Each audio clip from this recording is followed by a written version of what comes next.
अब 10,000 रुपये बटे वहाँ पर 1,35,00,000 महिलाओं को 10 करोड़ रुपये 10,000 रुपये गए खाते में चुनाव चलते हुए। मुझे आश्चर्य हो रहा है इलेक्शन कमीशन को हो क्या गया है। दिन दहाड़े डाका होने वाली बात हो रही है, चुनाव के कैंपेन शुरू हो गया, चुनाव की पोलिंग हो रही है, उसके एक दिन पहले 2 दिन पहले तक भी आप पैसे बांट रहे हो, पेंशन दे रहे हो बुजुर्गों को, दिव्यांगों को और महिलाओं को, क्या कहते हैं, एकल नारी को, ठीक है। और सबसे बड़ी विधवाओं को भी। राजस्थान में क्या हुआ था, चुनाव शुरू होते ही सब पेंशन मिलना बंद। ये तो उदाहरण के सामने है, पूरा देश देखेगा, पूरे देश की जानकारी मिलेगी। राजस्थान में क्या, बाकी राज्यों में मुझे पता नहीं, राजस्थान के अंदर हमारे यहाँ पर जैसे ही चुनाव डिक्लेयर हुए, कोड ऑफ कंडक्ट लागू हुआ, हम मोबाइल बांट रहे थे 1,40,00,000 महिलाओं को। और स्कीम पहले की थी हमारी, बजट की घोषणा थी, तब भी उसने रोक दिया। 34 लाख हम बांट पाए। वहाँ क्या हो रहा है बिहार के अंदर, आप कहते हो तो पहले की घोषणा थी, घोषणा पहले की थी तो भाई चुनाव डिक्लेयर होते ही कम से कम रोक देते ना आप। अभी आपने अलो क्यों किया उनको? ये मेरा आरोप है इलेक्शन कमीशन पर कि जिस प्रकार का वो व्यवहार कर रहा है। नेता पति पर कोई बात कहते हैं तो वो जिस प्रकार जवाब देते हैं, हमें तो शर्म आती है कि इस देश के अंदर इतना बड़ा मुल्क है जिसकी डेमोक्रेसी तारीफ पूरी वर्ल्ड में होती है, वहाँ का इलेक्शन कमीशन इस प्रकार व्यवहार कर रहा है। बहुत दुर्भाग्यपूर्ण है और कंडम करने लायक है। थे नवीन, जिस तरह से 10,000 रुपए की जो बात हो रही है महिला रोजगार योजना के तहत जो दिए गए, आप देखिए एसआईआर का भी अब मुद्दा उठने लगा है। अखिलेश यादव का भी बयान सामने आया है, उन्होंने कहा है कि बिहार में एसआईआर ने खेल कर दिया, अखिलेश यादव कह रहे हैं, और कह रहे हैं कि बंगाल, यूपी, इन दोनों राज्यों में ये खेला नहीं होगा, ये नहीं चलने देंगे। अब विपक्ष तो ये एसआईआर, ये वोट चोरी, 10,000 रुपए, इन सब को लेकर मुद्दा बनाएगा ही, ये तो सभी को पता है, ये हर कोई वाकिफ है इस बात से कि विपक्ष इसी पर मुद्दा बनाने वाला है, वोट चोरी, एसआईआर और ये 10,000 रुपए मुफ्त की रेवड़ियों को लेकर। आपने भी तो लेकिन वादे किए ना कि हम भी 30,000 रुपए देंगे, आप क्यों वादे कर रहे हो? यहाँ ये थोड़ी सी सोचने वाली बात ये अशोक गहलोत ने जो बताई है कि जब हम कोई घोषणा करते हैं वेलफेयर स्कीम का, कोड ऑफ कंडक्ट लागू होने से पहले उसके इम्प्लीमेंटेशन का जो प्रोसेस है वो हम कितनी जल्दी ख़त्म कर लेते हैं। हमने फीता काट दिया, हमने 5,000 करोड़ की परियोजना एक दिन पहले रिबन काट दिया है, रिबन काट दिया, योजना शुरू हो गई है। अब उसके बाद अगले दिन चुनाव का ऐलान हो गया, फिर वहाँ कंस्ट्रक्शन वर्क शुरू हो जाता है, काम शुरू हो जाता है क्योंकि उसका फीता पहले कट गया। ऐसे ही जो योजना थी, इसका ऐलान पहले हो गया था, लेकिन जो पैसे देने का जो प्रोसेस था वो कब हुआ, किस तारीख पर हुआ, ये थोड़ा सा देखने वाली बात होगी। जो ये बात आरोप लगा रहे हैं अशोक गहलोत कि ये जो पैसे देने का जो प्रोसेस था इसमें काफ़ी टाइम लगा और ये कोड ऑफ कंडक्ट लागू होने के बाद महिलाओं के खाते में पैसे जाते रहे, काफ़ी दिन तक गए। तो ऐसा जो बताया गया है, ये जो आरोप है इनका, इसमें देखना हो कितनी सच्चाई है कितनी नहीं है। हालांकि हार के बाद ये सब बातें विपक्षी नेताओं से ऐसी बातें आना बहुत स्वाभाविक सी बात है, और राजस्थान में, मध्य प्रदेश में तमाम जगहों पर हारने के बाद इन लोग ऐसे बात कांग्रेस की तरफ से आई थी कि चुनाव आयोग ऐसा करता है, चुनाव आयोग ने निष्पक्षता से चुनाव नहीं करवाया। खैर, नवीन, इस बार के बिहार चुनाव में बाहुबली फैक्टर काफी अहम रहा है। बाहुबली फैक्टर पर भी अब चर्चा कर लेते हैं, थोड़े विस्तार से चर्चा करूंगा, क्योंकि करीब ऐसे 15 सीटें हैं जहां पर बाहुबलियों के परिवार का कोई सदस्य, खुद कोई बड़ा बाहुबली नेता या उनके बेटे बेटी तमाम चुनाव लड़ रहे हैं, ये हमने देखा भी। अब सबसे पहली बात हम कर लेते हैं रघुनाथपुर सीट से शहाबुद्दीन के बेटे ओसामा की। ओसामा को लेकर खबर ये है, अपडेट ये है कि रघुनाथपुर सीट से ओसामा शहाब इस वक्त आगे चल रहे हैं और जीत के बेहद करीब नजर आ रहे हैं। ओसामा की जीत के पीछे क्या कारण हो सकते हैं, क्योंकि हमने देखा यूपी के सीएम योगी आदित्यनाथ, केंद्रीय गृह मंत्री अमित शाह, इसके अलावा असम के सीएम फायर ब्रांड बीजेपी नेता हिमंता बिस्वा शर्मा ओसामा के खिलाफ कैंपेन करने रघुनाथपुर सीट आए थे। तमाम उन लोगों ने बातें कही ओसामा के खिलाफ, इनफैक्ट लादेन से भी कंपैरिजन उनका कर दिया गया था, आतंकवादी लादेन से भी कंपैरिजन किया गया ओसामा का और टारगेट भी किया गया। हालांकि ओसामा शहाब ने, शहाबुद्दीन के बेटे ओसामा शहाब ने उस पर कोई पलटवार नहीं किया, डिफेंसिव खेलते नजर आए, मीडिया में भी कम इंटरव्यू देते नजर आए। कुछ लोगों का कहना था कि ओसामा का ये डिफेंसिव खेलना कहीं ना कहीं उन्हीं को नुकसान पहुंचाएगा, लेकिन ऐसा नजर नहीं आया। ओसामा अब बढ़त बनाए हुए हैं। वहां के जो जेडीयू उम्मीदवार हैं जीशू सिंह उर्फ विकास कुमार सिंह जो हैं, उनके ऊपर बढ़त बनाए हुए हैं ओसामा, और मानी जा रही है कि अब ओसामा जीत के करीब हैं। नवीन, सबसे इंपॉर्टेंट बात यहां पर यह है कि शहाबुद्दीन के खिलाफ जो अपराध वाला वो जो आपराधिक छवि जो थी उनकी, वो तो चलिए है ही। देखिए, आप इसको ऐसे उनके खिलाफ देखेंगे, बहुत सारे फैक्टर्स थे। आप इसको ऐसे देखेंगे कि अनंत सिंह भी आगे चल रहे हैं। जी, अनंत सिंह भी आगे चल रहे हैं, उनके खिलाफ भी बहुत सारे फैक्टर थे, बहुत सारे लोग, बहुत सारी पॉलिटिकल पार्टीज ने उनके खिलाफ, मतलब लेकिन लोग वोट क्यों दे रहे हैं? अब वोट, ये बात सोचने वाली है कि लोग वोट ओसामा को भी दे रहे हैं, लोग वोट अनंत सिंह को भी दे रहे हैं।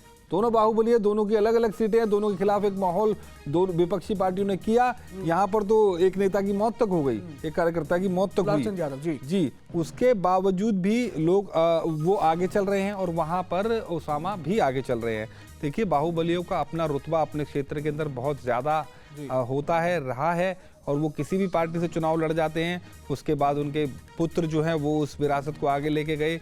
तो जो एक ऑरा उनका उस क्षेत्र में बना होता है, उसको तोड़ पाना किसी के लिए भी बहुत मुश्किल होता है, चाहे कितनी बड़ी आंधी क्यों और कहीं ना कहीं मैं बिहार में मैंने महसूस किया है कि लोग कहीं ना कहीं बाहुबली नेताओं में एक रॉबिन हुड देखते हैं, संरक्षक देखते हैं। कहीं ना कहीं अपराधी तो चलिए है ही, वो तो उसमें कोई दो राय नहीं है। ये अपराधी तो जब तक कोर्ट नहीं बताएगा तब तक कोई अपराधी नहीं माना जाएगा, आरोपी ही माने जाएंगे। शहाबुद्दीन तो दोषी भी करार दिए गए थे। शहाबुद्दीन दोषी करार दिए गए थे, लेकिन उनके बेटे ने उस जो एक रॉबिन हुड वाली छवि थी। देखिए, किसी के लिए तो वो हीरो होते ही हैं। बिल्कुल, यदि वो किसी के लिए विलन है तो किसी के लिए हीरो है।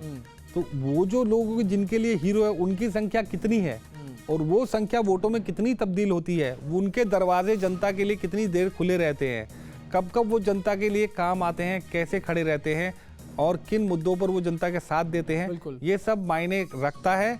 और दल कई बार मायने नहीं रखता। जब नाम और कद बहुत ज्यादा बड़ा होता है तो दल और चिन्ह इतना मायने नहीं रखता। बिल्कुल। और यही वजह है कि बाहुबली या जो बड़े नाम होते हैं वो किसी भी पार्टी से, किसी भी दल से, किसी भी निर्दलीय भी लड़ जाते हैं और वो वहां से जीत जाते हैं। उन फटाफट उन 15 सीटों का मैं जिक्र भी कर दे रहा हूँ जी। तो सीवान की सीवान लोकसभा के अंतर्गत आने वाली रघुनाथपुर सीट है, वहां से ओसामा साहब आगे चल रहे हैं। जेडीयू ने विकास कुमार सिंह उर्फ जीशू सिंह को यहां से मैदान में उतारा था, पिछड़ चुके हैं। मोकामा सीट की बात करें तो अनंत सिंह लगातार आगे चल रहे हैं, एक भी राउंड में पीछे नहीं हुए हैं।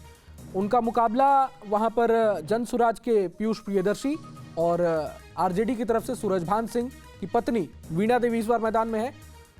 अनंत सिंह आगे चल रहे हैं लगातार। उनके बेटे भी चुनाव लड़ रहे हैं आरजेडी से। किनके? अनंत सिंह के। अनंत सिंह के बेटे अभी चुनाव नहीं लड़ रहे हैं जी, अभी तो पढ़ाई लिखाई कर रहे हैं, लंदन में है फिलहाल इस वक्त। कल देख रहा था मैं, चुनाव की तैयारियों का जायजा ले रहे थे लंदन से वीडियो कॉल पर।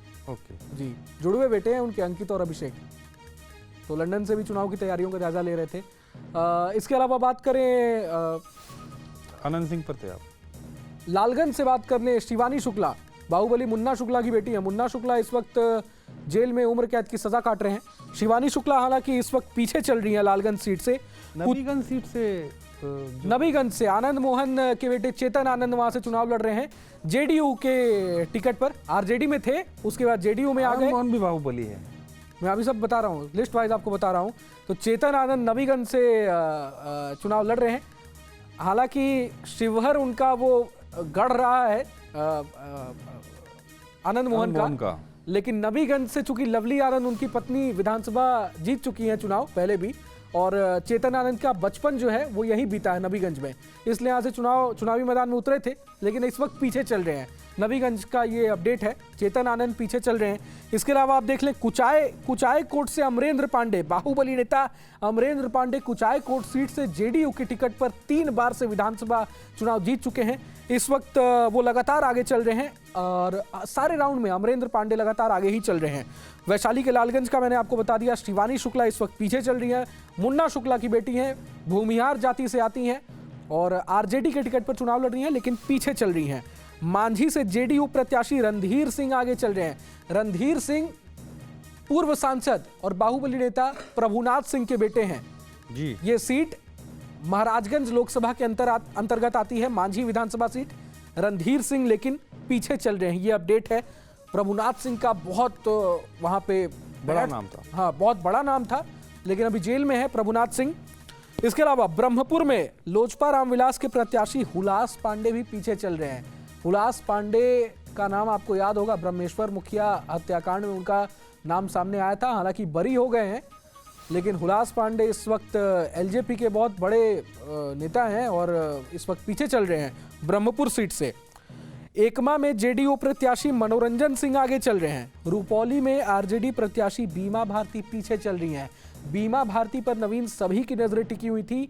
5 बार विधायक रह चुकी हैं रुपौली सीट पर, जेडीयू में थी, उसके बाद आरजेडी में आई, बहुत हंगामा हुआ था, बहुत सुर्खियों में रही, लेकिन इस वक्त पहले कुछ राउंड में लगभग 15 राउंड में आगे चल रही थी, लेकिन बीमा भारती अब पीछे चल रही है रुपौली सीट से। ये बहुत बड़ी खबर मैं आपको बता रहा हूं। जोकीहाट में जेडीयू प्रत्याशी आगे हैं। जोकीहाट में तो खेल ही पलट गया है। मैं जोकीहाट सीट के बारे में आपको बताऊं तो पिछले बार एआईएमआईएम की टिकट से यहां से शहनवाज आलम जीते थे, बाद में शहनवाज आलम जीतने के बाद आरजेडी में आ गए। आरजेडी ने इस बार उन्हें मौका दिया दोबारा और जोकीहाट सीट से वो चुनाव लड़ रहे हैं। उन्हीं के भाई जनसुराज की टिकट पर सरफराज आलम चुनाव लड़ रहे थे, लेकिन फायदा यहां किसे हो गया? जेडीयू को। आपसी लड़ाई में, दो भाइयों की आपसी लड़ाई में जेडीयू को यहां फायदा हो गया और जेडीयू से जो जोकीहाट प्रत्याशी हैं जोकीहाट से, वो इस वक्त आगे चल रहे हैं। नवीनगर में जैसा आपको मैंने बताया, आनंद मोहन के बेटे चेतन आनंद पीछे चल रहे हैं। नवादा में विभा देवी आगे चल रही हैं। तो ये कुछ चेतन आनंद अभी इलेक्शन कमीशन की साइड में आगे चल रहे हैं। अभी जो अपडेट आया है उसके मुताबिक चेतन आनंद आगे हो गए हैं। अच्छा, चेतन आनंद वापस आगे होंगे। तो ये अपडेट आया है एक नया, चेतन आनंद आगे हो गए हैं।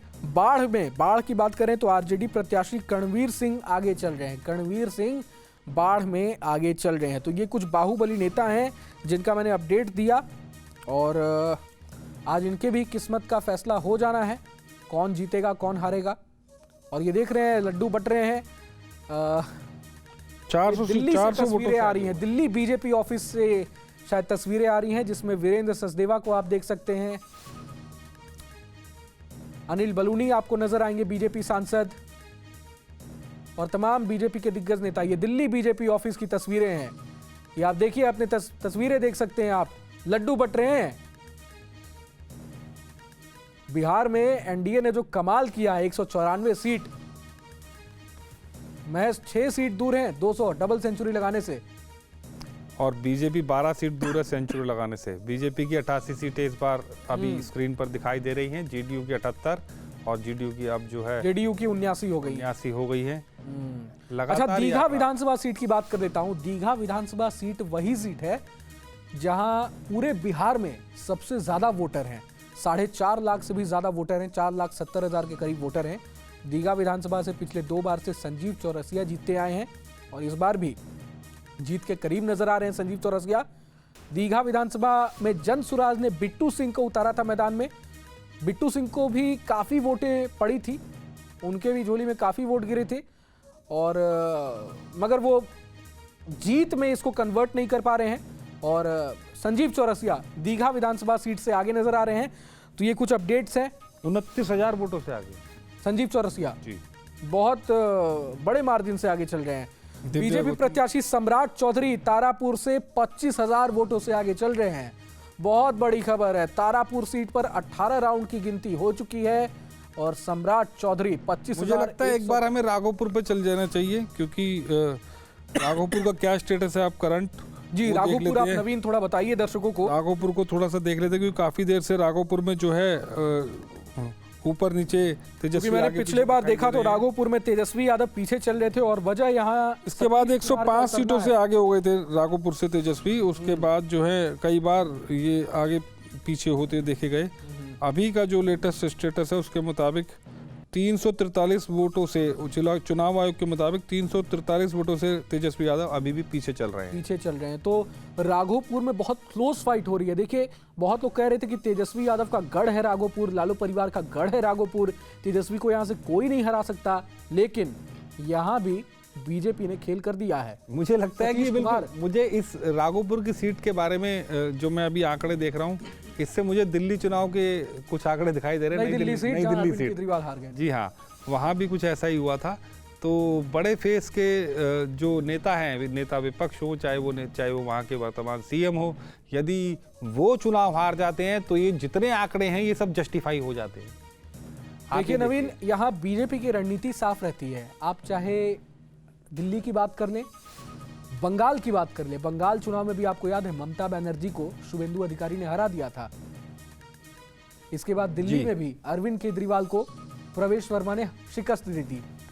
और अब बिहार में राघोपुर में विपक्ष के सबसे बड़े चेहरे तेजस्वी यादव को उनका जीतना बीजेपी ने मुश्किल कर दिया है। मुंह से निवाला छीन लिया है बीजेपी ने, और सतीश कुमार की तारीफ करनी पड़ेगी।